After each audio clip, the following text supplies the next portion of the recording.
60s, my father was going through a very challenging time.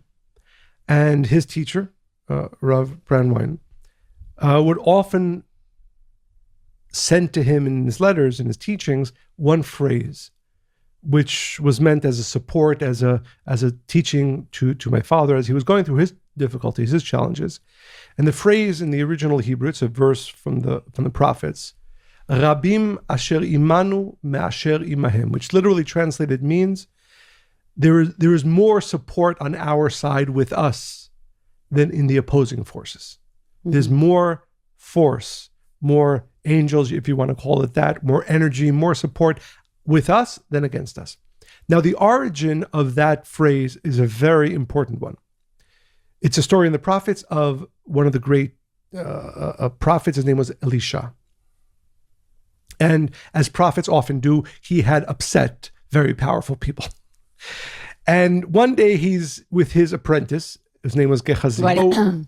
In this time, thousands of years ago, the prophet Elisha was trying to awaken people and share with people what he saw as the truth. And many people became very angry with him. One of them was a king who sent thousands of soldiers to surround Elisha and his apprentice, Gehazi.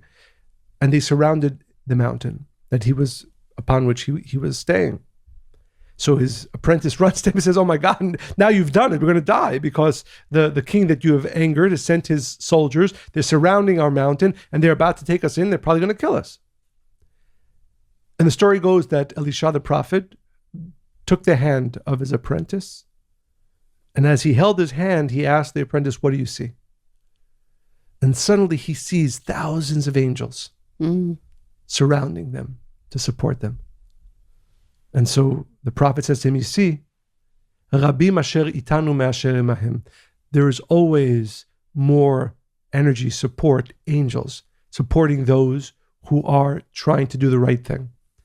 So that's the story, and that's that phrase. I think about it very, very often, and I think it's true for each one of us individually. The question that can be asked about that story is, if the angels were there, why was it important for Elisha to hold the hand of his apprentice to show him the angels? The angels would have protected them anyway. And the answer is no.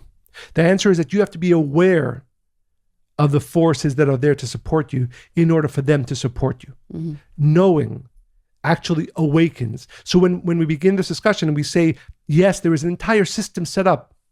When I woke up this morning, there were forces, energies, direction, messages that were prepared for me as I live my day to live it in its most elevated state, in its most blessed state.